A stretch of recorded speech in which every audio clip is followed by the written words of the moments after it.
اس لیے 400 دینار بطور کفارہ خط دینے والے کو دے دو۔ صبح جب شیخ صاحب خط لے کر حاکم بصرہ عیسیٰ کے پاس گئے تو اس نے نہایت مؤدبانہ انداز میں شیخ صاحب کا شکریہ ادا کیا کہ آپ کی وجہ سے حضور صلی اللہ علیہ وآلہ وسلم نے مجھے یاد فرمایا۔ اسی خوشی میں 1000 دینار غربا میں تقسیم کیے اور 400 دینار شیخ صاحب کو دیے۔ جب حضرت رابعہ بصری 5 سال کی ہوئیں تو والدین کا سایہ بھی سر سے اٹھ گیا۔ 8 برس کی عمر میں بصرہ سخت قحط کا شکار ہو گیا اور کسی شقی القلب نے پکڑ کر آپ کو بصرہ کے متمول شخص عتیق کے ہاتھوں بیچ دیا۔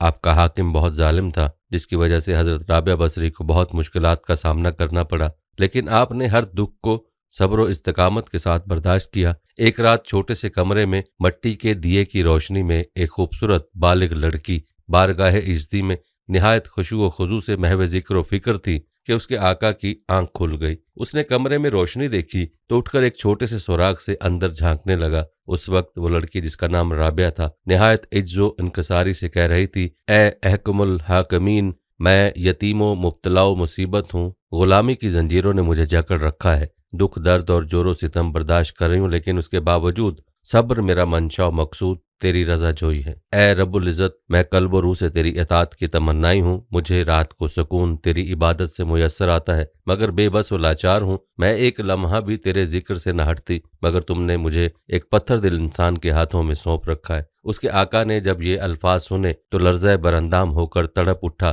اس نے دوبارہ روزن سے اندر کی جانب جھانکا تو یوں محسوس ہوا جیسے رابعہ کے سر پر کوئی نورانی چراغ روشن ہو، جسے سارا کمرہ بقعہ نور بنا ہو۔ وہ دروازہ کھول کر اندر داخل ہوا تو رابعہ اٹھ کھڑی ہوئی۔ آقا نے دلگیر آواز میں کہا، رابعہ، میں اپنی خطاؤں کی معافی مانگتا ہوں، اب سے تو آزاد ہے، دل چاہے تو میرے پاس رہ سکتی ہو، اور اگر کہیں جانا چاہتی ہو تو مالک و مختار ہو۔ حضرت رابعہ کو اپنی سماعت پر یقین نہیں آ رہا تھا۔ اللہ تعالیٰ نے اس کی فریاد سن لی۔ تاجر عتیق کی غلامی سے آزاد ہونے کے بعد سیدہ رابعہ بصرہ سے ایک بڑے علمی مرکز کوفہ چلی گئیں، جہاں اس وقت کے بڑے بڑے علماء موجود رہتے تھے۔ وہاں آپ نے قرآن حفظ کیا، اسرار فقہ و حدیث و تفسیر کو خوب سمجھا، بہت سی احادیث مبارکہ ازبر کیں، کیونکہ ان دنوں حفظ و حدیث کی بنیاد تعلیم و تعلم تھی۔ تعلیم سے فراغت کے بعد وہ دل و جان سے عبادت و ریاضت میں مشغول ہو گئیں۔ جب وہ سوتیں تو تھوڑی ہی دیر بعد بڑبڑا کر اٹھ بیٹھتی تھیں، آنسو آنکھوں سے بہنے لگتے، نفس کو ملامت کرنے لگتی کہ وہ اتنی دیر اپنے رب ودود سے کیوں غافل رہیں۔ بعد از نماز عشاء چھت پر جا کر ہاتھ پھیلا کر کہتیں، اے پروردگار، ماہ و نجوم روشن ہو گئے، تیری مخلوق بستروں پر دراز ہے، عمرہ اور بادشاہوں نے اپنے دروازے قفل کر لیے ہیں، ہر دوست اپنے دوست سے محو خلوت ہے، اور میں تیرے سامنے کھڑی ہوں۔ تمام رات عبادت میں مصروف رہتی، بوقت فجر قرآن مجید کی تلاوت کرتی اور دن چڑھنے تک مناجات کرتی رہتی، پھر کہتی، میرے اللہ، رات بیت گئی، کاش مجھے معلوم ہوتا کہ تو نے میری صلات قبول فرما لی، تیری عزت کی قسم میرا یہی طریقہ رہے گا جب تک کہ تو مجھے جواب نہ دے گا، اگر تو مجھے اپنے در سے دھتکار بھی دے گا تو میں نہ ہٹوں گی، کیونکہ میرا دل تیری محبت میں گر گیا ہے۔ اللہ کے عشق و محبت نے اسے دنیا کی ہر چیز سے بے رغبت کر دیا تھا۔ وہ تھوڑی سی غذا اور تن ڈھانپنے کے کپڑوں پر قناعت کرتی تھیں، اپنی جوانی رضا الہی کے لیے وقف کر دی۔ حضرت رابعہ دن رات میں 1000 رکعت نماز پڑھتی تھیں۔ لوگوں نے اس کی وجہ دریافت کی تو فرمایا، میرا منشا ثواب حاصل کرنا نہیں، میں ہادی برحق محبوب الہی صلی اللہ علیہ وآلہ وسلم کو خوش کرنے کے لیے ایسا کرتی ہوں، تاکہ وہ دوسرے انبیاء سے فرما سکیں کہ میری امت کی اس عورت کی طرف دیکھو، اس کا عمل کیا ہے۔ اس سے ثابت ہوا کہ رضائے محمد مصطفیٰ صلی اللہ علیہ وآلہ وسلم حضرت رابعہ بصری کا مقصود تھا، اور روز جزا ملاقات کی متمنی تھیں۔ اکثر کہا کرتی تھیں کہ میں جنت کے لیے عبادت نہیں کرتی، بلکہ محبت کی وجہ سے عبادت کرتی ہوں۔ حضرت رابعہ بصری رضی اللہ تعالی عنہا نے جب زاہدانہ زندگی کی ابتدا کی تھی تو اس وقت اور بعد میں بھی شادی کے پیغامات آتے رہے، لیکن آپ نے انکار کر دیا۔ ایک مرتبہ حضرت عبد الواحد بن زید نے، جو علم تصوف میں حضرت رابعہ کا ہم پلہ تھے، شادی کا پیغام دیا تو آپ نے اسے عرصے تک اپنے گھر نہیں آنے دیا۔ کسی نے شادی نہ کرنے کی وجہ دریافت کی تو جواب دیا کہ جو مجھے 3 باتوں سے چھڑا دے تو میں اس سے شادی کر لوں گی۔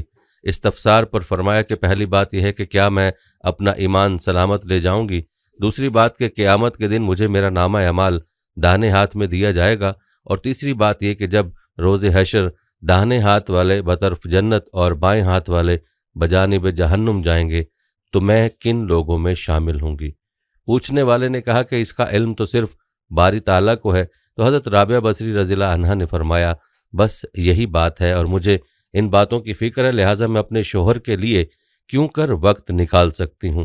حضرت رابعہ بصری رضی اللہ عنہا کے ایمان و استقلال کی جو کیفیت تھی اس کو بیان کرنا مشکل ہے۔ ایک دفعہ آپ رضی اللہ عنہا دوران نماز سو گئیں، اتنے میں ایک چور آ گیا اور چادر اٹھا کر چل دیا، مگر اسے دروازہ نظر نہ آیا۔ اس نے گھبرا کر چادر رکھ دی تو دروازہ نظر آ گیا۔ 3 دفعہ ایسا ہی ہوا، چور کو آواز آئی اب بھی تو باز نہ آیا تو دائمی اندھے ہو جاؤ گے۔ اس گھر کی مالکہ ہماری دوست ہے، اس نے اپنے آپ کو ہماری حفاظت میں دے رکھا ہے۔ ایک دوست سو رہا ہے تو دوسرا جاگ رہا ہے۔ حضرت رابعہ بصری رضی اللہ عنہا نے قرآن مجید کو اپنی زندگی میں عملاً نافذ کیا۔ ایک بار آپ کے ہاں 5 درویش حاضر ہوئے، اتفاق سے وہ کھانے کا وقت تھا۔ حضرت رابعہ بصری رضی اللہ عنہا نے اپنی خادمہ کو الگ بلا کر پوچھا مہمانوں کی تواضع کے لیے گھر میں کچھ کھانے کو ہے؟ خادمہ نے بتایا کہ صرف 1 روٹی موجود ہے۔ حضرت رابعہ نے فرمایا کہ 1 روٹی سے کیا ہوگا، مہمانوں کے حصے میں ایک ٹکڑا ہی آئے گا۔ یہ کہہ کر آپ مہمان درویش کے پاس تشریف لے آئیں۔ ابھی تھوڑی ہی دیر گزری تھی کہ ایک سوالی نے در پر صدا دی۔ حضرت رابعہ بصری نے فرمایا کہ وہ روٹی اس ضرورت مند کو دے دو جو دروازے کے باہر کھڑا ہے۔ خادمہ نے آپ کے حکم کی تعمیل کی اور حضرت رابعہ بصری مہمانوں کے ساتھ مصروف گفتگو ہو گئیں۔ کچھ دیر بعد خادمہ حاضر ہوئیں اور اس نے عرض کیا کہ ایک شخص کھانا لے کر آیا ہے، کتنی روٹیاں؟ حضرت رابعہ بصری نے خادمہ سے پوچھا۔ جب خادمہ نے بتایا کہ 2 روٹیاں تو آپ نے فرمایا کہ اسے واپس کر دو، وہ شخص غلطی سے ہمارے گھر آ گیا اور وہ کھانا ہمارا نہیں۔ خادمہ نے روٹیاں واپس کر دیں۔ تھوڑی دیر بعد خادمہ نے اطلاع دی کہ ایک اور شخص کھانا لے کر آیا ہے۔ حضرت رابعہ بصری نے روٹیوں کی تعداد پوچھی تو آپ کو بتایا گیا کہ 5 روٹیاں ہیں۔ حضرت رابعہ بصری نے جواباً فرمایا اس بار بھی کھانا لانے والے سے غلطی ہو گئی، اس سے کہہ دو کہ وہ کھانا ہمارا نہیں ہے۔ پھر تیسری بار ایک شخص اور کھانا لے کر آیا۔ پھر جب خادمہ نے آپ کو بتایا کہ 11 روٹیاں ہیں تو حضرت رابعہ نے مسرت کے لہجے میں فرمایا ہاں یہ کھانا ہمارا ہی ہے، اسے قبول کر لو۔ خادمہ نے کھانا لا کر درویش مہمانوں کے سامنے سجا دیا۔ پھر جب درویش کھانا کھا چکے تو ایک مہمان نے عرض کیا کہ 3 مختلف اشخاص کھانا لے کر آئے، 2 افراد کو آپ نے واپس کر دیا مگر تیسرے شخص کے لائے ہوئے کھانے کو قبول فرمایا، آخر یہ کیا راز ہے؟ حضرت رابعہ نے درویش کو مخاطب کرتے ہوئے فرمایا اللہ تعالیٰ فرماتا ہے کہ 1 کے بدلے 10 اور آخرت میں 70 دوں گا۔ اس حساب کتاب کی بنیاد پر میں نے 2 آدمیوں کو واپس لوٹا دیا اور ایک شخص کا کھانا قبول کر لیا۔ میں نے اللہ کی راہ میں سوالی کو 1 روٹی دے کر رزاق عالم سے سودا کیا تھا، پھر ایک شخص 2 روٹیاں اور دوسرا 5 روٹیاں لے کر آیا، میں نے جان لیا کہ حساب درست نہیں ہے۔ تیسرا شخص 11 روٹیاں لے کر آیا تو میں نے کسی تردد کے بغیر انہیں قبول کر لیا کہ یہ عین حساب کے مطابق ہے اور دینے والے کی شان رزاقی کو ظاہر کر رہا تھا۔ 10 روٹیاں میری 1 روٹی کے بدلے میں تھیں اور جو روٹی میں نے سوالی کو دی تھی اللہ تعالیٰ نے وہ بھی واپس کر دی تھی۔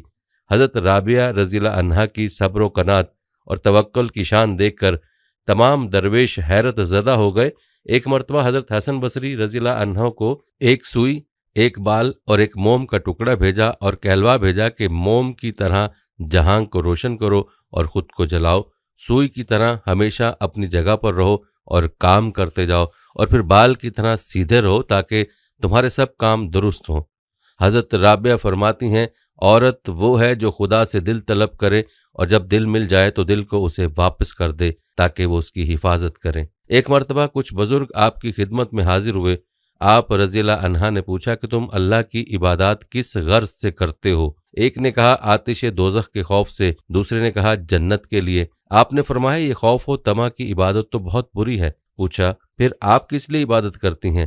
کیا آپ کو کوئی طمع نہیں ہے؟ فرمایا پہلے ہمسائے کی تلاش کرو پھر گھر کی تلاش ہونی چاہیے، اس لیے جنت و دوزخ کا عدم وجود برابر ہے۔ اگر جنت و دوزخ نہ ہوتی تو اس کی عبادت ہی نہ کی جاتی، کتنا ہی اچھا ہو کہ اس کی عبادت اسی کے لیے کی جائے۔ سب خاموش ہو گئے۔ آپ ایک مرد کامل کی سی عقل رکھتی تھیں، دقیق مسئلہ بھی آسانی سے حل کر دیا کرتی تھیں۔ آپ کی محفلوں میں بڑے بڑے بزرگ تشریف لایا کرتے تھے، جن میں حضرت سفیان ثوری، حضرت مالک بن دینار، حضرت صالح، حضرت شقیق بلخی رحمۃ اللہ علیہم قابل ذکر ہیں۔ ایک مرتبہ جب رغبت دنیا پر گفتگو ہو رہی تھی تو حضرت رابعہ بصری رضی اللہ عنہا نے حضرت سفیان ثوری رضی اللہ عنہ سے فرمایا، تم بہتر صوفی ہوتے اگر دنیا کی محبت نہ ہوتی۔ حضرت سفیان نے پوچھا، آپ نے کس چیز میں رغبت دیکھی ہے؟ تو آپ رضی اللہ عنہا نے فرمایا کہ تم باتیں بہت کرتے ہو۔ اس سے حضرت رابعہ رضی اللہ عنہا کی مراد یہ تھی کہ دنیا کی باتیں کرنے سے کچھ حاصل نہیں ہوتا جو عام لوگ کرتے رہتے ہیں۔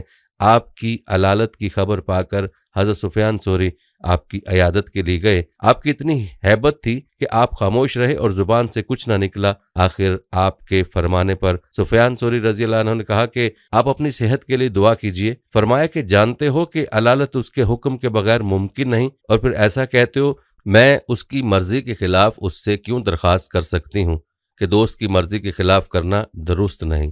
پوچھا کس چیز کی خواہش ہے؟ فرمایا 12 برس سے ترکی خورمے کھانے کو دل چاہتا ہے جو بہت ارزاں فروخت ہوتے ہیں، لیکن میں نے نہیں کھائے کہ کنیز ہوں اور کنیز کی کوئی آرزو نہیں ہو سکتی۔ دراصل سچا عاشق تو محبوب کی مرضی میں ہی اپنی خوشی تلاش کرتا ہے۔ ناظرین، حضرت رابعہ بصری دنیا سے رخصت ہو گئیں۔ وہ ایک اعلیٰ کردار کی عورت تھیں جنہیں عرب ہو یا عجم سب لوگ جانتے تھے۔ دنیاوی لحاظ سے ہر عیب ان میں تھا، نہ تو وہ خوبصورت تھیں اور نہ ہی کوئی اعلیٰ خاندان کی تھیں۔ وہ ایک غلام تھیں اور اس کے ساتھ ساتھ رنگ کی بھی اچھی نہیں تھیں۔ صرف ایک روایت میں ملتا ہے کہ آپ کی شادی تو ہوئی لیکن وہ اولاد کے قابل نہیں تھیں، بانجھ تھیں، لیکن اللہ کے بے حد قریب تھیں۔ رات کے وقت اپنے خاوند سے پوچھتی تھیں کہ انہیں کسی چیز کی ضرورت تو نہیں۔ اگر وہ کہتے کہ نہیں تو رابعہ بصری جائے نماز پر کھڑی ہو جاتی اور فجر کی اذان تک اللہ کی عبادت کرتی رہتی، لیکن وہ جوانی میں ہی بیوہ ہو گئیں۔ ایک روایت میں یہ بھی آتا ہے کہ حسن بصری جو کہ بصرہ کے امام تھے خود چل کر اپنی شادی کا پیغام لائے، اس لالچ میں کہ رابعہ بصری کی وجہ سے ان کی بھی بخشش ہو جائے۔ رابعہ بصری نے فرمایا کہ میرے 4 سوالوں کا جواب دے دیں، میں آپ سے شادی کر لوں گی۔ انہوں نے پوچھا میں جنتی ہوں یا دوزخی؟ جواب آیا کہ یہ میں تو کچھ نہیں کہہ سکتا۔ کہنے لگیں کہ یہ بتاؤ کہ جب اللہ تعالیٰ قیامت میں اعمال نامے اٹھائے گا تو کسی کے سیدھے ہاتھ میں آئے گا تو کسی کے الٹے ہاتھ میں، میرے سیدھے ہاتھ میں آئے گا یا الٹے ہاتھ میں؟ کہنے لگے یہ بھی کچھ نہیں بتا سکتا۔ رابعہ بصری کہنے لگیں کہ یہ بتاؤ جب اللہ نیکیوں کو تولنے لگے گا تو کسی کی نیکیاں بڑھ جائیں گی تو کسی کے گناہ، میرے گناہ زیادہ ہوں گے یا نیکیاں؟ جواب میں کہنے لگے یہ بھی نہیں پتا۔ اچھا یہ بتاؤ جب لوگ پل صراط پار کرنے لگیں گے تو کچھ گزر جائیں گے اور کچھ رہ جائیں گے، میں پار کر لوں گی یا دوزخ میں گر جاؤں گی؟ تو کہنے لگے مجھے یہ بھی نہیں پتا جی۔ تو پھر رابعہ بصری نے فرمایا کہ جاؤ، مجھے ان 4 باتوں کی تیاری کرنی ہے، میرے پاس شادی کے لیے وقت کوئی نہیں ہے۔ ایک دن رابعہ بصری اٹھی سالن پکانے کے لیے تو دیکھا کہ پیاز کوئی نہیں۔ وہ پریشان ہو گئیں کیونکہ نہ ان کا کوئی بیٹا ہے، نہ کوئی باپ، نہ ہی کوئی خادمہ۔ افسوس میں پڑی کہ پیاز کہاں سے لاؤں؟ اتنے میں ایک چیل اوپر سے اڑتی ہوئی جا رہی تھی، اس کے پنجوں میں پیاز تھا۔ جب وہ چیل اوپر آئی ہے تو اس کے پنجے چھوٹے اور پیاز سیدھا رابعہ بصری کی گود میں آ گرا۔ کیونکہ جو اللہ سے دوستی لگاتے ہیں ہم پرندوں کے ذریعے ان کی مدد کرتے ہیں، جو اللہ سے دوستی لگا لیتے ہیں اللہ دنیا ان کے لیے مسخر کر دیتا ہے، اللہ دنیا اس کے پاؤں میں ڈال دیتا ہے۔ ایک دفعہ حضرت حسن بصری رحمۃ اللہ علیہ نے کہا کہ آپ شریعت کے مطابق شادی کر لیں۔ فرمایا نکاح و شادی اس کے لیے ہے جس کا کوئی وجود ہو، یہاں نہ میرا کوئی وجود ہے اور نہ میں اپنے آپ کی مالک ہوں، اللہ تعالیٰ کی مملوک ہوں۔ یہ سوال اسی سے کیجئے۔ پوچھا اللہ تعالیٰ کو کس طرح جانتی ہیں؟ فرمایا چون و چرا سے تم جانتے ہوگے، میں تو بے چون و چرا جانتی ہوں۔ ایک دفعہ کچھ اور لوگوں نے بھی آپ سے کہا کہ آپ شادی کر لیجئے۔ فرمایا اگر 3 فکروں سے مجھے بے فکر کر دیجئے تو میں ضرور شادی کر لوں گی۔ اولاً آیا میں دنیا سے اپنا ایمان سلامت لے جاؤں گی، ثانیہ بروز حشر میرے دائیں ہاتھ میں ہی نامہ اعمال دیا جائے گا، ثالثاً قیامت کے روز جب لوگ دائیں جانب سے بہشت میں اور بائیں جانب سے دوزخ میں پہنچائے جائیں گے تو مجھے کس جانب سے پہنچایا جائے گا؟ لوگوں نے کہا کہ اس کا علم تو خدا کو ہی ہے۔ فرمایا تو پھر جسے اتنے عظیم افکار و اغمام پیش ہوں وہ بھلا کیا شوہر کر سکتی ہے؟ ایک دفعہ آغاز موسم بہار میں آپ معتکف ہو گئیں۔ خادمہ نے عرض کیا موسم بہت لطف افروز ہے، باہر آ کر سانع حقیقی کی صنعت کو ہی ملاحظہ فرمائیے۔ جواب دیا میرا کام تو سانے کو دیکھنا ہے، نہ کہ صنعت کو۔ آپ نے ایک مرتبہ حضرت خواجہ حسن بصری رحمۃ اللہ علیہ کو ایک سوئی، ایک بال اور ایک موم کا ٹکڑا بھیجا اور کہلوا دیا کہ موم کی طرح جہان کو روشن اور منور رکھو اور خود کو جلاؤ، سوئی کی طرح ہمیشہ اپنی جگہ رہو اور کام کرتے جاؤ، اور پھر بال کی طرح سیدھے رہو تاکہ تمہارے سب کام درست ہوں۔ لوگوں، آنکھوں، کانوں اور زبانوں کی طرف سے منزل ربانی تک نہیں پہنچ سکتے اور نہ ہاتھ پاؤں سے کوئی کام چل سکتا ہے۔ یہ معاملہ صرف دل کے ساتھ ہے۔ کوشش یہ کرو کہ دل بیدار ہو جائے، اور جب یہ بیدار ہو گیا پھر کسی کی بھی حاجت نہیں۔ دل بیدار وہی ہے جو حق میں گم ہو جائے، اور جس میں گم ہو گیا اسے پھر کسی یار کی ضرورت نہیں، کہ یہی درجہ فنا فی اللہ ہے۔ فرمایا عورت وہ ہے جو خدا سے دل طلب کرے، اور جب دل مل جائے تو دل کو اسے واپس دے دے کہ اسے حفاظت سے رکھے۔ حضرت صالح قزوینی کا یہ قول سن کر جو دروازہ کھٹکھٹاتا ہے اس کے لیے ضرور کھلتا ہے۔ فرمایا کب تک آواز دیتا رہے، کھولے گا کون؟ بند کس نے کیا ہے کہ پھر کھولنے کی ضرورت لاحق ہو؟ صالح نے جو یہ سنا تو حیرت زدہ ہو کر فرمایا کہ مجھے مرد کی جہالت اور عورت کی دنائی پر تعجب ہے۔ ایک شخص رو رو کر ہائے غم پکار رہا تھا۔ آپ نے سن کر فرمایا ہائے بے غمی کہے، اگر غمگین ہوتا تو دم مارنے کی بھی ہمت نہ ہوتی۔ کچھ بزرگ حاضر خدمت ہوئے، آپ نے ان سے پوچھا کہ تم اللہ کی عبادت کس غرض سے کرتے ہو؟ ایک نے کہا آتش دوزخ کے خوف سے، دوسرے نے کہا کہ جنت کا آرام پیش نظر ہے۔ فرمایا یہ خوف و طمع کی عبادت تو بہت بری ہے۔ پوچھا پھر آپ کس لیے عبادت کرتی ہیں؟ کیا آپ کو کوئی طمع نہیں؟ فرمایا پہلے ہمسائے کی تلاش ضروری ہے، پھر گھر کی تلاش ہونی چاہیے، اس لیے دوزخ و جنت کا عدم وجود برابر ہے۔ اگر جنت و دوزخ نہ ہوتی تو کیا اس کی عبادت ہی نہ کی جاتی؟ کیا اسے اتنا بھی استحقاق نہیں تھا کہ اس کی عبادت اسی کے لیے کی جائے؟ سب خاموش ہو گئے۔ روایت میں آتا ہے کہ کچھ لوگوں نے سیدہ رابعہ بصریہ کی آزمائش کی غرض سے کہا کہ خدا نے فضائل مردوں کو بہت دیے ہیں اور مردوں میں انبیاء بھی بہت ہوئے، کبھی کسی عورت کو مرتبہ نبوت نہیں ملا، آپ کو رتبہ ولایت نہیں مل سکتا، پھر بناوٹ کرنے سے کیا فائدہ؟ آپ نے کہا تمہارا قول درست ہے، لیکن یہ بتاؤ کہ دنیا میں آج تک کسی عورت نے بھی خدائی کا دعویٰ کیا ہے یا کوئی عورت بھی مخنث ہوئی ہے؟ حالانکہ ہزاروں مرد مخنث ہوئے ہیں۔ ایک بار آپ علیل ہوئیں، لوگوں نے علالت کا سبب پوچھا، آپ نے کہا میرے دل کو بہشت کی طرف توجہ ہوئی تو حق تعالیٰ مجھ پر خفا ہوا، اس کا عتاب میری علالت کا باعث ہے۔ حضرت حسن بصری، حضرت مالک بن دینار اور حضرت شفیق بلخی حضرت رابعہ بصریہ کے ہاں تھے اور صدق کی بابت آپس میں تذکرہ ہو رہا تھا۔ حضرت حسن بصری نے کہا کہ وہ شخص اپنے دعوے میں صادق نہیں ہے جسے اس کا مالک مارے اور وہ صبر نہ کرے۔ حضرت رابعہ نے کہا اس قول سے خودی کی بو آتی ہے۔ پھر حضرت شفیق بلخی نے فرمایا وہ شخص اپنے دعوے میں صادق نہیں ہے جسے اس کا مالک مارے اور وہ شکر نہ کرے۔ حضرت رابعہ نے فرمایا اس سے بہتر تعریف صادق کی ہونی چاہیے۔ پھر حضرت مالک بن دینار نے فرمایا وہ شخص اپنے دعوے میں صادق نہیں جسے اس کا مالک مارے اور وہ اس سے لذت حاصل نہ کرے۔ حضرت رابعہ نے پھر یہی فرمایا کہ اس سے بہتر تعریف صادق کی ہونی چاہیے۔ ان تینوں بزرگوں نے کہا کہ ہم لوگ اپنے اپنے نزدیک تعریف کر چکے، اب آپ بھی کچھ فرمائیں۔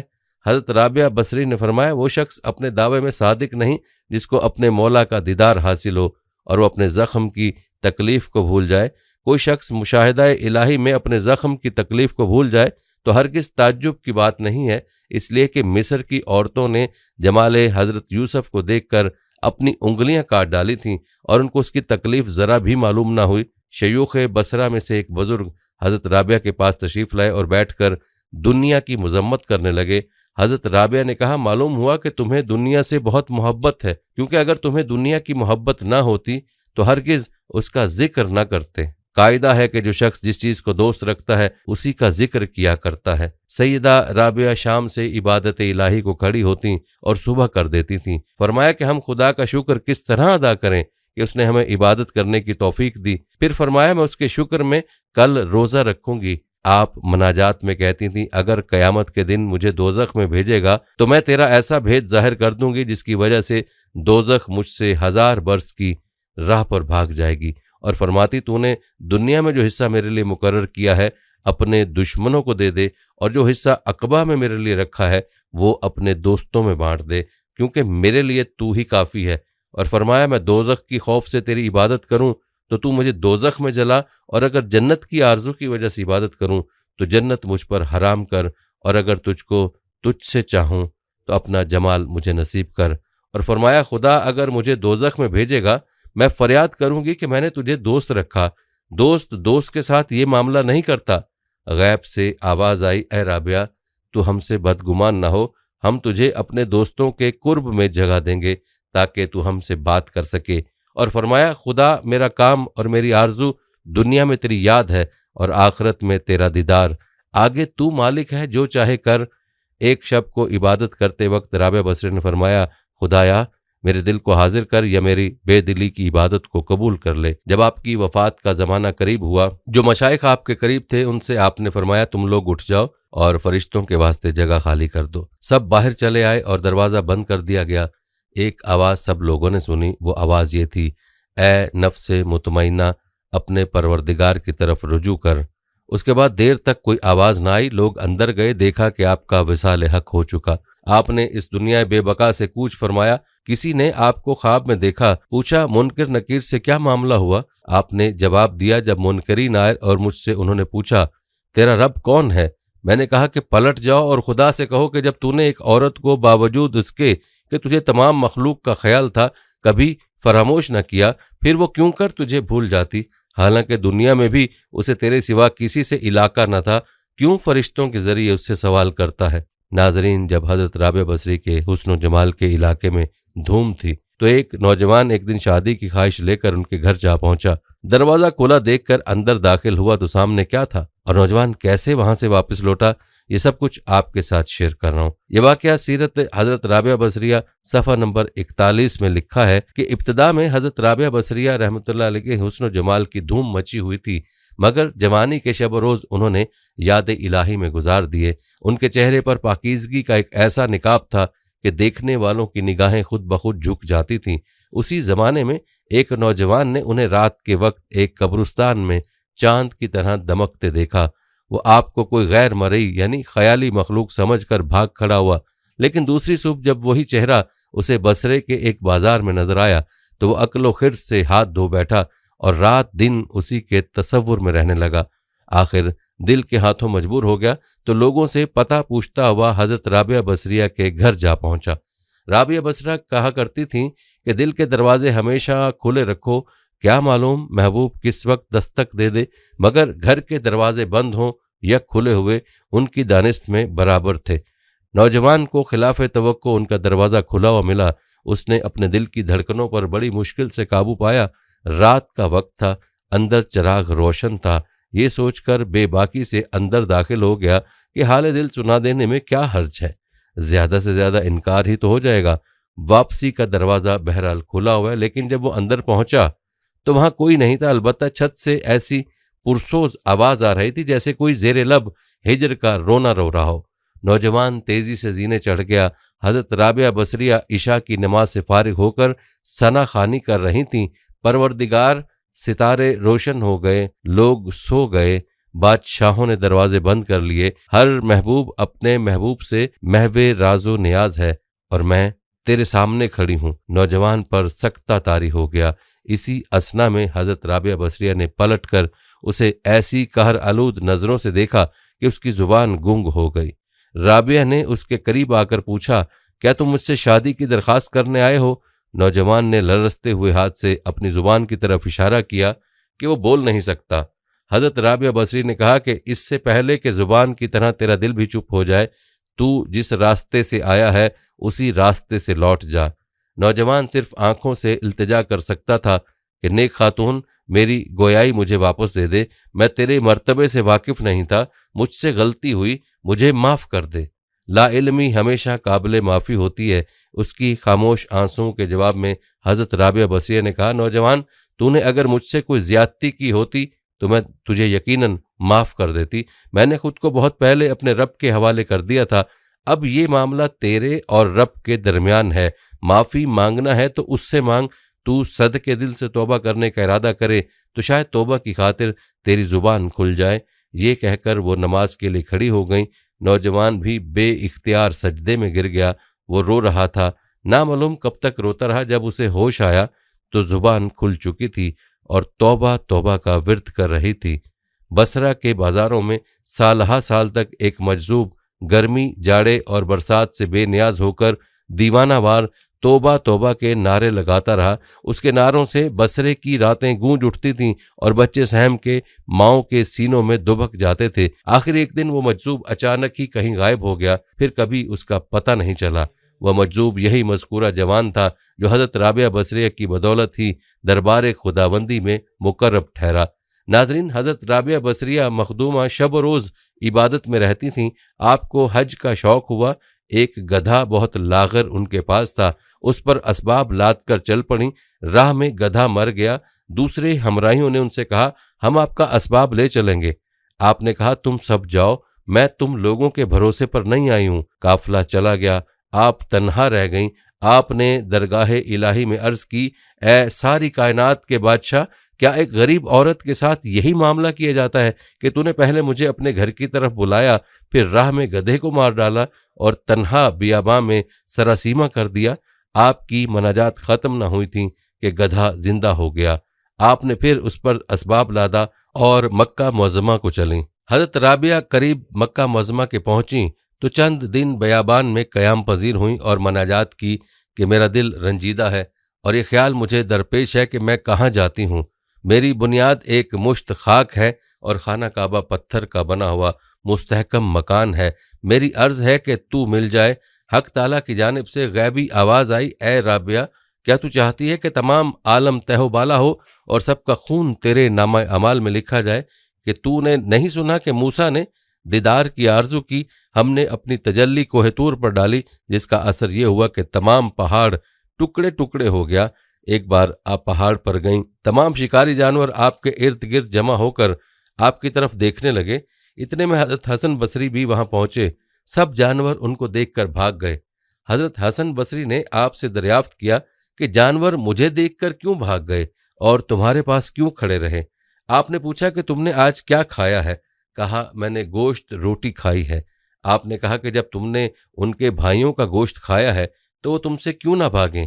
آپ سے حضرت حسن بصری نے پوچھا کہ تم نے یہ مرتبہ کیوں کر پایا؟ آپ نے فرمایا، میں نے کل موجودات کو خدا کی یاد میں گم کر دیا۔ حضرت حسن بصری نے پوچھا، تم نے خدا کو کیوں کر جانا؟ آپ نے فرمایا کہ میں نے بے چوں چرا خدا کو پہچانا۔ ایک بار لوگوں نے آپ سے پوچھا، آپ کہاں سے آئی ہیں اور کہاں جائیں گی؟ فرمایا، اس جہاں سے آئی ہوں اور اسی جہاں میں جاؤں گی۔ لوگوں نے پوچھا کہ آپ اس جہان میں کیا کرتی ہیں؟ فرمایا، افسوس۔ لوگوں نے سبب پوچھا تو جواب دیا، اس لیے افسوس کرتی ہوں کہ مجھے رزق اس جہان سے ملتا ہے اور مقام اس جہان کے کرتی ہوں۔ لوگوں نے آپ سے پوچھا کہ آپ جس خدا کی عبادت کرتی ہیں اس کو دیکھتی بھی ہیں یا نہیں؟ آپ نے فرمایا کہ اگر میں اس کو نہ دیکھتی تو اس کی پرستش کیوں کرتی؟ آپ ہمیشہ رویا کرتی تھیں۔ لوگوں نے رونے کا سبب دریافت کیا۔ آپ نے فرمایا کہ میں اس کی جدائی سے ڈرتی ہوں، اس لیے کہ اس کی خوگر ہو گئی ہوں، ایسا نہ ہو کہ موت کے وقت ندا آئے تو ہماری درگاہ کے لائق نہیں۔ لوگوں نے پوچھا کہ جب گنہگار توبہ کرتا ہے تو اس کی توبہ قبول ہوتی ہے یا نہیں؟ آپ نے فرمایا کہ جب تک خدا توبہ کرنے کی توفیق نہیں دیتا کوئی گنہگار توبہ نہیں کر سکتا، اور جب خدا نے توبہ کرنے کی توفیق دی تو توبہ بھی قبول کرتا ہے۔ پھر فرمایا، اعضاء سے خدا کی راہ نہیں ملتی جب تک انسان کا دل بیدار نہ ہو، اور جب دل بیدار ہو گیا تو دوستی اعضاء کی ضرورت باقی نہیں رہتی، یعنی بیدار دل وہ ہے جو حق میں گم ہو جائے اور مدد اعضاء کی اس کو ضرورت نہ پڑے، اور یہی درجہ فنا کا ہے۔ بس یہی وہ مقام ہے کہ قیامت کے روز خدا کا ذکر کرنے والے ہنستے ہوئے جنت میں داخل ہوں گے۔ ناظرین، ایک دفعہ حضرت خواجہ حسن بصری رحمۃ اللہ علیہ اپنے چند دوستوں کو لے کر حضرت رابعہ بصری کے گھر گئے۔ اس وقت حضرت رابعہ کے گھر چراغ نہیں تھا۔ مہمانوں کی سہولت کے لیے آپ نے اپنی انگشت شہادت کو اپنے لبوں سے چھوا اور چراغ کی طرح روشن کر دیا، اور اس طرح صبح تک چراغ جلتا رہا۔ ایک دن خواجہ حسن بصری نے رابعہ بصری کو مشورہ دیا کہ نکاح کر لو۔ رابعہ نے کہا، نکاح کی ضرورت تو جسم کو ہوتی ہے، میں تو اپنے جسم کو فنا فی اللہ کر چکی ہوں۔ حضرت رابعہ بصری رضی اللہ عنہا نے 1 سے زائد حج کیے، لیکن ان کا زمانہ متعین کرنا دشوار ہے کیونکہ اس ضمن میں تاریخ خاموش ہے۔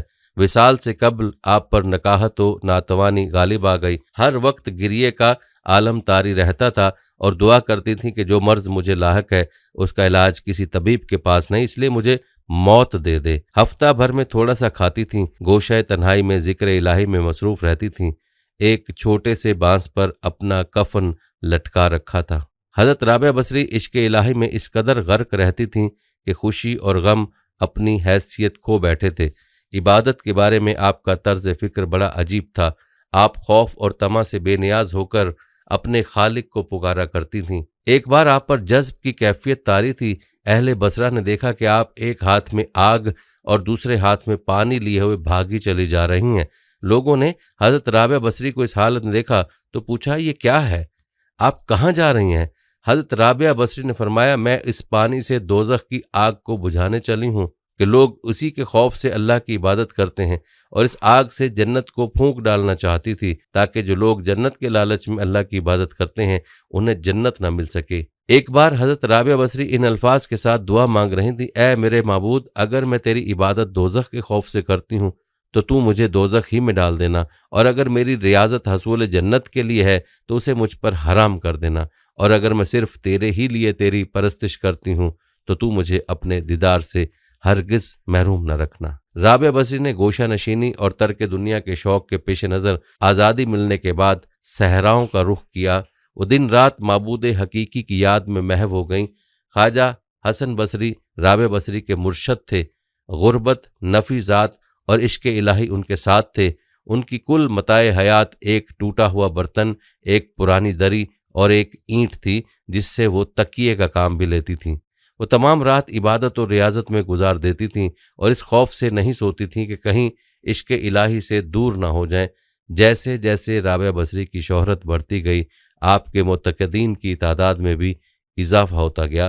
آپ نے اپنے وقت کے جید علماء و محدثین اور فقہا سے مباحثوں میں حصہ لیا۔ رابعہ بصری کی بارگاہ میں بڑے بڑے علماء نیاز مندی کے ساتھ حاضر ہوا کرتے تھے۔ ان بزرگوں اور علماء میں سر فہرست حضرت امام سفیان ثوری ہیں، جو حضرت امام اعظم ابو حنیفہ رضی اللہ تعالیٰ عنہ کے ہم اثر تھے اور جنہیں امیر المومنین فی الحدیث کے لقب سے بھی یاد کیا جاتا ہے۔ گو رابعہ بصری کو شادی کے لیے کئی پیغامات آئے، جن میں سے ایک پیغام امیر بصرہ کا بھی تھا، لیکن آپ نے تمام پیغامات کو رد کر دیا کیونکہ آپ کے پاس سوائے اپنے پروردگار کے اور کسی چیز کے لیے وقت تھا اور نہ طلب۔ رابعہ بصری کو کثرت رنج و الم اور حزن و ملال نے دنیا اور اس کی دل فریبیوں سے بیگانہ کر دیا تھا۔ رابعہ بصری کے مسلک کی بنیاد عشق الہی پر ہے۔ ایک مرتبہ رابعہ بصری سے پوچھا گیا کہ کیا آپ شیطان سے نفرت کرتی ہیں؟ رابعہ بصری نے جواب دیا کہ خدا کی محبت نے میرے دل میں اتنی جگہ ہی نہیں چھوڑی کہ اس میں کسی اور کی نفرت یا محبت سما سکے۔ جب ایک مرتبہ رابعہ بصری ساحل فرات پر موجود تھیں تو حسن بصری بھی وہاں پہنچ گئے اور پانی پر مصلی بچھا کر فرمایا کہ آئیے ہم دونوں نماز ادا کریں۔ رابعہ بصری نے جواب دیا کہ اگر یہ مخلوق کے دکھاوے کے لیے ہے تو بہت اچھا ہے، کیونکہ دوسرے لوگ ایسا کرنے سے قاصر ہیں۔ یہ کہہ کر رابعہ بصری نے اپنا مصلی ہوا کے دوش پر بچھایا اور فرمایا کہ آئیے یہاں نماز ادا کریں تاکہ مخلوق کی نظروں سے اوجھل رہیں۔ پھر بطور دلجوئی رابعہ بصری نے فرمایا کہ جو فعل آپ نے انجام دیا ہے وہ تو پانی کی مچھلیاں بھی کر سکتی ہیں، اور جو میں نے کیا وہ ہوا کی ایک حقیر مکھی بھی کر سکتی ہے، لیکن حقیقت کا ان دونوں سے کوئی تعلق نہیں۔ حضرت حسن بصری ایک مرتبہ شب و روز رابعہ بصری کے یہاں مقیم رہے اور حقیقت و معرفت کے موضوع پر گفتگو کرتے رہے۔ حسن بصری کہتے ہیں کہ نہ تو اس دوران مجھے یہ احساس ہوا کہ میں ایک مرد ہوں اور نہ یہ کہ رابعہ عورت ہیں، چنانچہ میں نے وہاں سے واپسی کے وقت خود کو مخلص پایا۔ حضرت رابعہ بصری کو بچپن سے ہی قرآن پاک اور بزرگان دین کے اقوال سے لگاؤ تھا۔ وہ انتہائی ذہین و فطین، شائستہ اور مہذب خاتون تھی۔ بچپن سے ہی حلال و حرام کی تمیز تھی۔ ایک دن سب گھر والے کھانے کے لیے جمع ہوئے مگر وہ کھانے سے دور رہیں۔ والد نے پوچھا، رابعہ تو کیوں کھانا نہیں کھاتی؟ انہوں نے نہایت غمگین لہجے میں جواب دیا کہ میں سوچ رہی ہوں کہ یہ کھانا حلال بھی ہے کہ نہیں۔ والد نے کہا کہ بیٹی یہ کیسی بات ہے، ہم کیوں حرام کھائیں گے؟ تو انہوں نے فرمایا کہ اس دنیا میں ہمیں بھوک پر صبر کرنا چاہیے تاکہ آخرت میں آگ پر صبر نہ کرنا پڑے۔ آخری ایام میں کھانا بالکل چھوڑ دیا تھا۔ جب موت قریب آ گئی تو خادمہ سے کہا کہ میری وفات کا علم عام نہ ہو، بالوں کا جبہ جو میں پہنتی تھی اور سامنے لٹکا ہوا ہے اسی کا کفن دیا جائے اور سر کو سیاہ چادر سے ڈھانپ دیا جائے۔ اور جب آپ کی روح مبارک کف سے انصری سے پرواز ہوئی تو وہ کلمہ شہادت پڑھ رہی تھی۔ چنانچہ تجہیز و تکفین کے بعد عاشقہ صادقہ کو بصرہ میں ہی سپرد خاک کر دیا گیا۔ آپ کی زندگی سے یہ سبق ملتا ہے کہ معرفت الہیہ کے دروازے مرد و عورت سب کے لیے کھلے ہیں۔ اس کی راہ پر حضور نبی اکرم صلی اللہ علیہ وآلہ وسلم کے فرامین کی روشنی میں چلنا ہمارا کام ہے، باقی فضل و کرم کرنے والا اللہ تعالیٰ ہی ہے کہ وہ سجدوں کو شرف قبولیت بخشے۔ رابعہ بصری ایک بہت ہی نیک اور عابدہ زاہدہ خاتون تھیں۔ آج لوگ ان کی عبادت کی مثالیں دیتے ہیں۔ جب ان کی وفات کا وقت قریب آیا تو ان کی شاگرد خواتین اور لڑکیاں ان کے ارد گرد بیٹھی تھیں۔ ان شاگردوں نے درخواست کی کہ ہمیں کچھ نصیحت کریں، تو رابعہ بصری نے فرمایا کہ کبھی بھی بغیر نکاح کے نہ رہو، اور پھر اپنا واقعہ سنایا کہ میں جب آدھی رات کو مصلی پر بیٹھ کر اللہ کی عبادت کرتی تھی، اس وقت گلیوں میں پھرنے والا چوکیدار جب میرے گھر کے سامنے سے گزرتا تھا تو میرے دل میں برے برے وسوسے آتے تھے کہ اس وقت سارے لوگ سوئے ہوئے ہیں، کوئی بھی نہیں دیکھ رہا، یہ تو اللہ کا کرم ہوا کہ اس نے مجھے زنا سے محفوظ رکھا۔ اس واقعے سے آپ اندازہ لگائیں کہ رابعہ بصری جیسی پاک دامن اور عابدہ زاہدہ خاتون کو ایسے وسوسے آ رہے ہیں، تو آج کل کے اس گندے معاشرے میں جہاں ہر طرف بے حیائی، بے پردگی اور بے دینی کا ماحول غالب ہے، ایسے میں کون عورت ہے جو اپنے آپ کو بچائے گی؟ فرمایا نکاح کے بغیر زندگی کا اسلام میں کوئی تصور نہیں۔ اللہ تعالیٰ کے نبی صلی اللہ علیہ وسلم نے بھی شادیاں کیں اور بیک وقت 9 بیویاں چھوڑ کر انتقال فرمایا۔ اللہ تعالیٰ کے رسول صلی اللہ علیہ وسلم صبح کرتے اس حال میں کہ اہل و عیال کے پاس غربت کے باعث کھانے کو کچھ نہ ہوتا، اور شام کرتے تو بھی یہی حالت ہوتی، مگر اس کے باوجود 9 بیویاں چھوڑ کر انتقال فرمایا۔ اللہ تعالیٰ کے نبی صلی اللہ علیہ وسلم نے بغیر نکاح کے زندگی گزارنے سے منع فرمایا ہے۔ رابعہ بصری نے تقریباً 88 سال کی عمر پائی۔ آپ نے آخری سانس تک عشق الہی کی لذت و سرشاری کو اپنا شعار بنائے رکھا، یہاں تک کہ اپنی آخری سانس تک معبود حقیقی کی محبت کا دم بھرتی رہیں۔ آخری وقت آپ نے اپنے ولی اور صوفی ساتھیوں کو بتایا کہ میرا محبوب و معبود ہمیشہ سے میرے ساتھ ہے۔ خواتین و حضرات، ہمیں حضرت رابعہ بصری کی زندگی سے یہ سبق ملتا ہے کہ اللہ کی پہچان کے دروازے مرد و عورت سب کے لیے کھلے ہیں۔ اللہ کی راہ پر حضور نبی اکرم صلی اللہ علیہ وسلم کے فرامین کی روشنی میں چلنا ہمارا کام ہے، باقی فضل و کرم کرنے والا اللہ تعالیٰ ہی ہے کہ وہ سجدوں کو شرف قبولیت بخشے۔ تو ناظرین، جب رات کو رابعہ بصری کا انتقال ہوا تو رابعہ بصری نے اپنی خادمہ سے کہا کہ 2-4 آدمی بلا کر مجھے جلدی سے دفن کر دو اور پھر صبح اعلان کر دینا، اور اپنی خادمہ سے کہا کہ مجھے اسی چادر میں کفن دینا جس میں تہجد پڑھا کرتی تھی، اور انہوں نے راتوں رات ان کو دفن کر کے صبح لوگوں کو بتایا۔ تو لوگوں میں شور مچ گیا کہ ہائے، ہمیں کیوں نہیں بتایا؟ تو اگلی رات ان کی خادمہ نے انہیں خواب میں دیکھا کہ رابعہ بصری نے سبز رنگ کا لباس پہنا ہوا ہے، حسن و جمال اور سورج چہرے پر چمک رہا ہے۔ پوچھا آپ کے ساتھ کیا ہوا ہے؟ تو انہوں نے فرمایا کہ میرے اللہ نے میرے ساتھ بہت عمدہ رویہ کیا ہے۔ خادمہ نے پوچھا کہ آپ کی وہ چادر کہاں گئی؟ تو فرمایا کہ وہ اللہ تعالیٰ نے لے لی اور مجھے جنت کا لباس پہنا دیا، اور وہ چادر قیامت کے دن جب میری نیکیاں تولی جائیں گی تو وہ چادریں بھی ان نیکیوں میں شامل ہوں گی۔ حضرت رابعہ بصریہ کا مزار مبارک بصرہ میں ہی ہے۔ یہاں پر ناظرین خواجہ حسن بصری کی کرامات کے حوالے سے بھی آپ کو آگاہ کرتے ہیں۔ خواجہ حسن بصری زندگی کے ابتدائی ایام میں موتیوں اور جواہرات کے سوداگر تھے۔ قسم قسم کے موتی اور جواہرات کی آپ تجارت کرتے اور بڑے بڑے بادشاہوں کے پاس جواہرات تحفے میں لے جا کر پیش کرتے تھے۔ ایک دفعہ کچھ جواہرات ہرقل بادشاہ روم کے پاس لے گئے، پہلے وزیر سے ملے اور اپنے آنے کا اور بادشاہ کی خدمت میں تحفہ لانے کا حال بیان کیا۔ وزیر نے کہا کل تو بادشاہ کو ایک نہایت ضروری کام ہے، اصلاً فرصت نہ ہوگی اور وہ کام دیکھنے کے قابل ہے۔ حضرت حسن نے کہا کہ میں ضرور دیکھوں گا۔ وزیر نے حضرت حسن کو لے جا کر ایک جگہ میدان میں ٹھہرایا، جس میدان میں ایک خیمہ زری کا قائم تھا۔ اس کے آس پاس اعلیٰ درجے کی مخمل کا فرش تھا۔ خیمے کی تنابیں زرے کی تھیں، اس کی چوبیں چاندی کی تھیں، میخیں سونے کی تھیں، نہایت قابل دید منظر تھا۔ وزیر نے حضرت حسن کو خیمے کے عقب میں چلمن کے پیچھے کھڑا کیا کہ جس جگہ سے حضرت حسن نے سارا تماشا دیکھ لیا، لیکن وہ خیمہ دراصل شاہ ہرقل کے عزیز فرزند کی قبر پر کھڑا تھا، اور آج اس کی سالانہ برسی کا دن تھا۔ بادشاہ سالانہ رسم تعزیت ادا کرنے یہاں آیا تھا۔ حضرت حسن نے دیکھا کہ پہلے ایک جماعت مقدس عیسائی لوگوں کی خیمے کے اندر آئی اور قبر کے پاس کھڑے ہو کر پڑھنے لگی اور پھر روتے ہوئے نکل کر چلے گئے۔ اس کے بعد ایک طبیبوں کی جماعت اور انتہائی اہل عقل لوگوں کی آئی۔ یہ لوگ بھی ننگے سر قبر کے پاس کھڑے روتے رہے اور تھوڑی دیر کے بعد نکل کر چلے گئے۔ ان کے بعد فوج کے کسی افسروں کی جماعت ننگی تلواریں لے کر خیمے کے اندر آئی، وہ بھی قبر کی سلامی اتار کر ناکام واپس گئے۔ فوجی لوگوں کے بعد ایک جھنڈ نوجوان عورتوں کا آیا جن کے سر کے بال کھلے تھے، ان کے ہاتھوں میں سونے کی تھالیاں تھیں جن میں موتی اور جواہرات بھرے تھے۔ ان عورتوں نے قبر کا طواف کیا اور بہت سا رو کر یہ بھی خیمے سے باہر چلی گئیں۔ ان سب کے بعد بادشاہ خود خیمے کے اندر آیا اور قبر کے پاس کھڑا ہو کر کہنے لگا، بیٹا تو مجھے بہت پیارا تھا، مگر افسوس کہ تو مر گیا۔ اگر مجھے یہ معلوم ہو جائے کہ جس نے تیری جان لی ہے وہ ان بڑے بڑے راہبوں اور پادریوں کا کہا مان کر تیری جان واپس کر دے گا، تو یہ بڑے بڑے عیسائی راہب اسی کام کے لیے تیرے پاس حاضر ہیں، مگر میں جانتا ہوں کہ ان کے کہنے سے کچھ نہ ہوگا۔ اگر مجھے یہ معلوم ہو جائے کہ عقل مندوں اور طبیبوں کی تدبیر کرنے سے تیری جان خدا تجھے بخش دے گا، تو یہ بہت بڑی جماعت طبیبوں اور بڑے بڑے عقل مندوں کی تیری قبر کے پاس کھڑی ہے اور تیری رہائی کی تدبیریں کرنے کو موجود ہے، مگر میں جانتا ہوں کہ تجھے ایسے زبردست نے مارا ہے کہ اس کے سامنے کسی کی تدبیر نہیں چلتی۔ اے فرزند، اگر مجھے یہ معلوم ہو جائے کہ جس نے تیری جان نکالی ہے وہ کسی بڑی فوج سے ڈر کر تجھے چھوڑ دے گا، تو یہ کثیر فوج اور فوج کے افسر تجھے قید سے چھڑانے کو تیری قبر کے پاس موجود ہیں، لیکن جس نے تجھے قید کیا ہے وہ ایسا زبردست خدا ہے کہ کوئی فوج اس کے سامنے کوئی ہستی نہیں رکھتی۔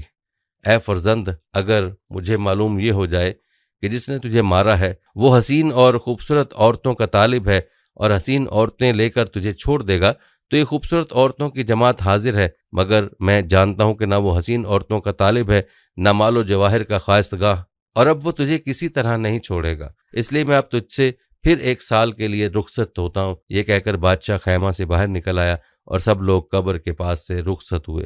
حضرت حسن نے یہ واقعہ دیکھا تو دل پر ایسا اثر پڑا کہ دنیا سے طبیعت یک لخت ہٹ گئی اور آپ نے آئندہ دنیا کے جواہرات بیچنے چھوڑ کر آخرت کی جواہرات خریدنے شروع کر دیے اور دنیا کے جملہ کاروبار سے الگ ہو کر اس فکر میں پڑ گئے کہ آخرت کا زاد راہ مہیا کریں، اور بصرے میں آ کر قسم کھائے کہ اب اس دنیا میں کبھی ہنسوں گا نہیں، اور پھر عبادت و مجاہدے میں کچھ اس طرح مشغول ہو گئے کہ اس زمانے میں کوئی ویسا نہ تھا، اور 70 برس تک تادم زیست بے وضو نہ رہے۔ ایک مرتبہ رات کے وقت خواجہ حسن بصری اپنے گھر میں بیٹھے زار و قطار رو رہے تھے۔ آپ کے عقیدت مندوں نے عرض کی، یا حضرت آپ کیوں روتے ہیں؟ آپ پر تو اللہ تعالیٰ کا بڑا فضل و کرم ہے، آپ عبادت گزار متقی اور پرہیزگار ہیں، آپ کا شمار اللہ تعالیٰ کے مقبول بندوں میں ہوتا ہے، پھر آپ کے رونے کا سبب کیا ہے؟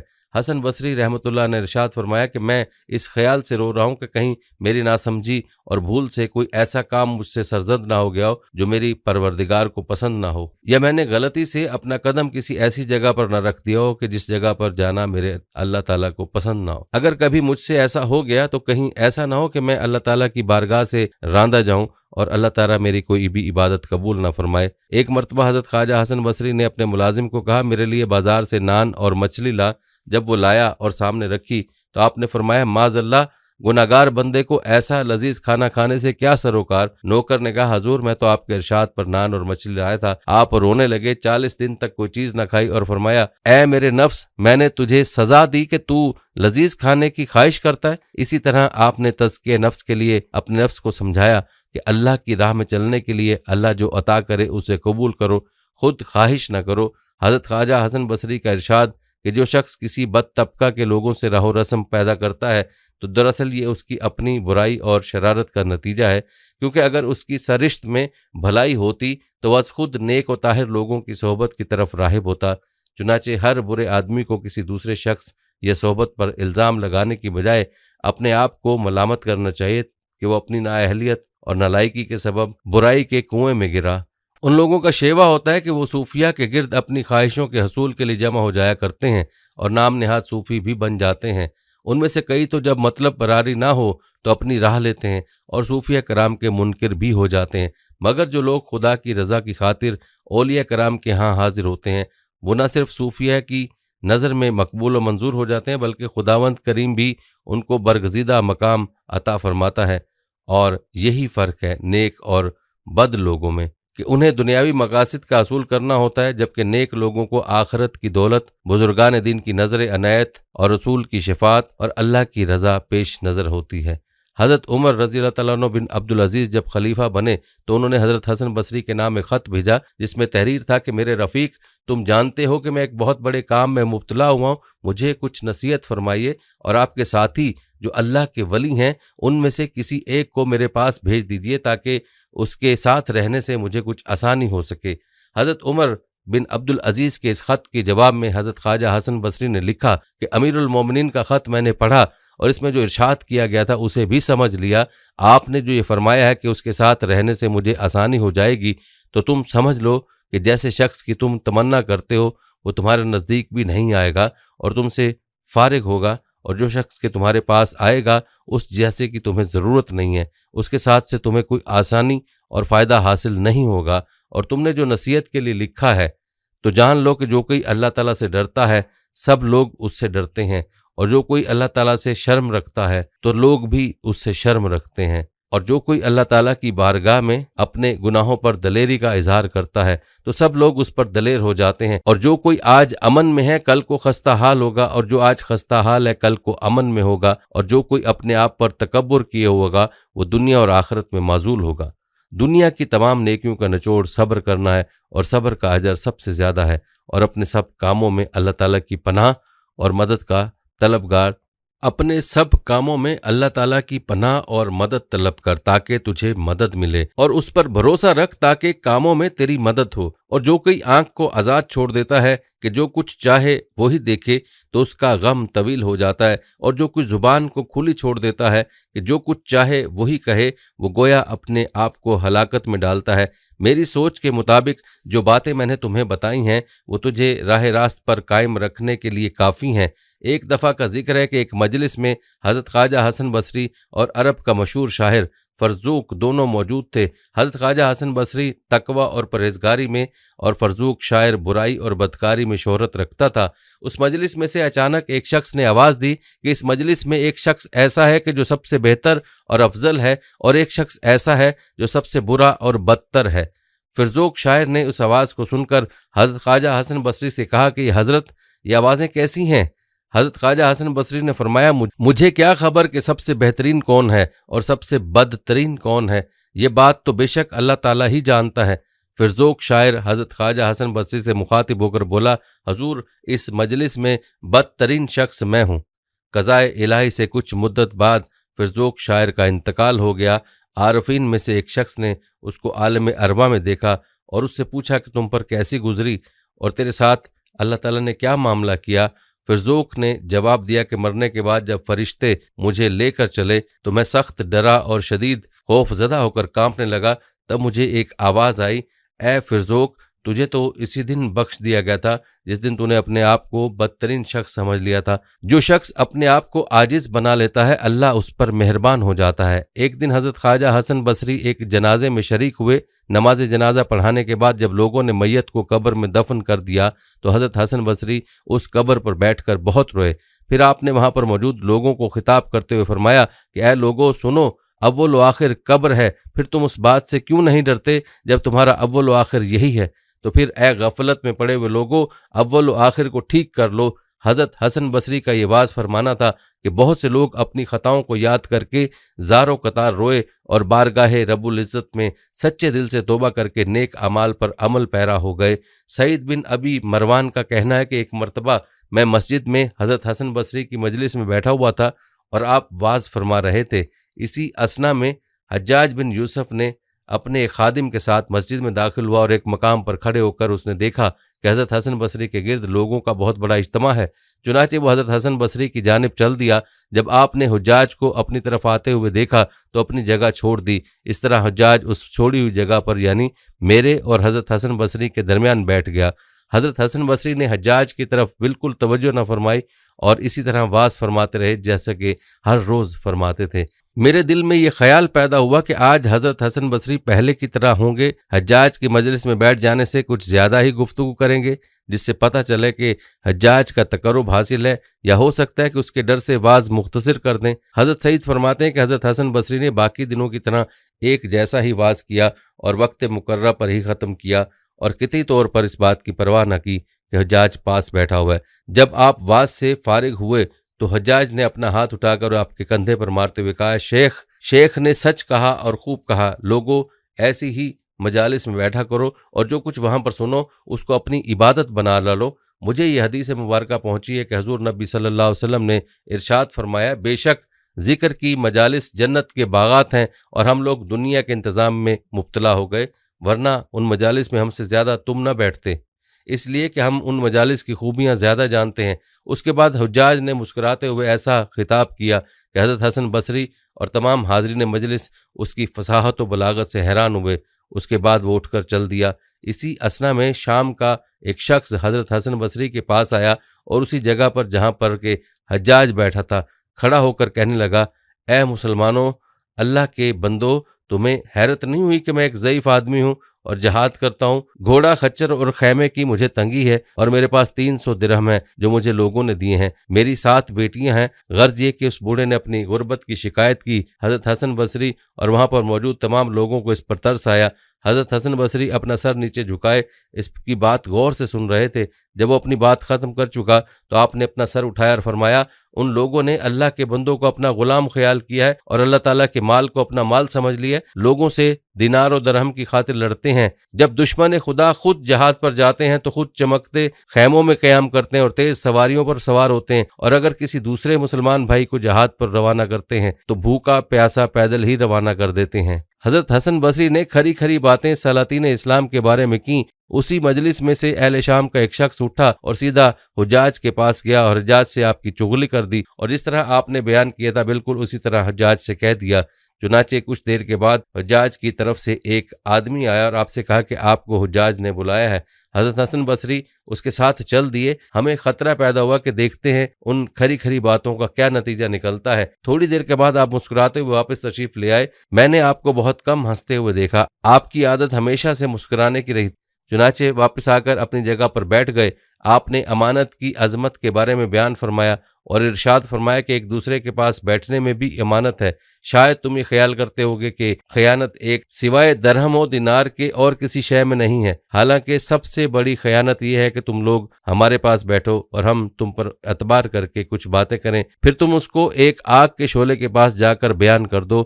میرے ساتھ یہ ہوا کہ جب میں اس شخص حجاج کے پاس گیا تو اس نے مجھ سے کہا کہ آپ اپنی زبان کو سنبھال کر رکھیں، آپ نے یہ جو الفاظ کہے ہیں کہ دشمن خدا خود جہاد پر جاتا ہے تو ایسا اہتمام کراتا ہے، اور جب دوسرے کو جہاد پر روانہ کرتا ہے تو اس طرح کرتا ہے، ایسی ویسی باتیں نہ کرو، ہمیں ان باتوں کی کوئی پرواہ نہیں ہے کہ تم لوگوں کو ہمارے خلاف بھڑکاؤ، اور نہ ہم اس بات سے آپ کی نصیحت کو لغو جانیں، لیکن آپ کی اس طرح کی گفتگو نہیں کرنی چاہیے۔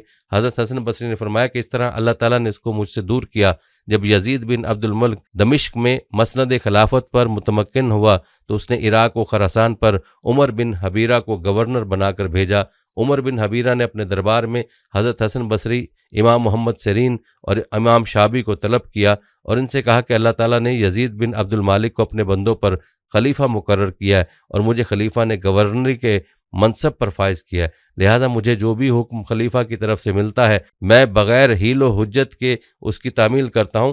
آپ حضرات کی اس بارے میں کیا رائے ہے؟ گورنر عمر بن حبیرہ کی اس سیاسی گفتگو کو سن کر حضرت خواجہ حسن بصری گویا ہوئے اور جرأت و بے باکی کا مظاہرہ کرتے ہوئے ارشاد فرمایا، اے ابن حبیرہ، تم یزید بن عبد الملک کے بارے میں اللہ تعالیٰ سے ڈرو اور اللہ تعالیٰ کے معاملے میں ہرگز یزید بن عبد الملک سے نہ ڈرو، اس لیے کہ اللہ تعالیٰ تجھے دونوں جہانوں میں یزید بن عبد الملک کے شر سے بچا سکتا ہے، لیکن یزید بن عبد الملک تجھے اللہ تعالیٰ کے قہر و غضب سے ہرگز نہیں بچا سکتا۔ یاد رکھو وہ قہار و جبار جلد ہی تیرے پاس ملک الموت کو بھیجے گا جو تیرے اس عالیشان محل اور خوبصورت تخت سے تجھے ایک ہی لمحے میں اندھیری تاریک اور تنگ قبر میں پہنچا دے گا، وہاں پر تجھے سوائے تیرے اعمال کے کوئی کام نہیں دے گا۔ اس لیے تو اللہ تعالیٰ کے فرمان کے خلاف کسی بادشاہ کے حکم کو نہ مان، کیونکہ خالق کی معصیت میں کسی مخلوق کی فرما برداری قطعی طور پر روا نہیں۔ حضرت خواجہ حسن بصری کی اس جرت مندانہ تقریر کو سن کر گورنر عمر بن حبیرہ پر سکتہ طاری ہو گیا، حیرت کے مارے اس کا منہ کھلے کا کھلا رہ گیا۔ اس کے بعد تینوں بزرگ شخصیات گورنر کے دربار سے واپس اپنے اپنے گھروں کی طرف روانہ ہو گئیں۔ حضرت خواجہ حسن بصری نے حکایات بیان کی کہ بنی اسرائیل میں ایک عزت فروش ملکہ نامی عورت تھی جس کے حصے میں حسن کا تہائی حصہ آیا تھا۔ اپنے پاس آنے کے لیے لوگوں سے کم از کم 100 دینار وصول کرتی تھی۔ ایک عابد نے اس کو دیکھا اور اس پر فریفتہ ہو گیا، چنانچہ کسی طرح محنت مزدوری کر کے 100 دینار جمع کیے اور اس کے پاس آ گیا۔ اس عورت کے پاس سونے کا ایک تخت تھا جس پر وہ بیٹھتی تھی۔ عابد نے کہا، مجھے تیرا حسن پسند آ گیا تھا، اس لیے میں نے بڑی محنت سے 100 دینار اکٹھے کیے اور یہاں آیا ہوں۔ فاحشہ عورت نے عابد کو بھی اپنے ساتھ تخت زنی پر بٹھایا۔ عابد کو اس وقت اچانک قیامت میں اللہ تعالیٰ کے روبرو کھڑا ہونا یاد آ گیا اور اس کا جسم تھر تھر کانپنے لگا اور بولا، مجھے جانے دو اور یہ دینار تم لے لو، کیونکہ میں یہ تمہارے لیے کر کے آیا ہوں۔ مگر عورت کہنے لگی کہ یکدم آخر تمہیں کیا ہو گیا؟ تم تو یہ کہتے تھے کہ میرا حسن تمہیں پسند آ گیا اور اب بھاگ رہے ہو۔ عابد کہنے لگا کہ تمہارے تخت پر بیٹھنے سے مجھے قیامت کا منظر یاد آ گیا اور میں قیامت کے دن اللہ کے حضور کھڑے ہونے سے ڈر گیا ہوں، تو اب میرے لیے تم کوئی پسندیدہ نہیں رہی ہو، یعنی میری سوچ بدل گئی ہے۔ مگر عورت کہنے لگی، اگر تم اپنی بات میں سچے ہو تو میں اب تمہارے سوا کسی کو شوہر نہیں بناؤں گی۔ مگر عابد کا دل نہ مانا اور وہ مسلسل کہتا رہا کہ خدا کے لیے اب مجھے یہاں سے جانے دو۔ آخر عورت بولی کہ ٹھیک ہے جاؤ، مگر مجھ سے نکاح کا وعدہ کرتے جاؤ۔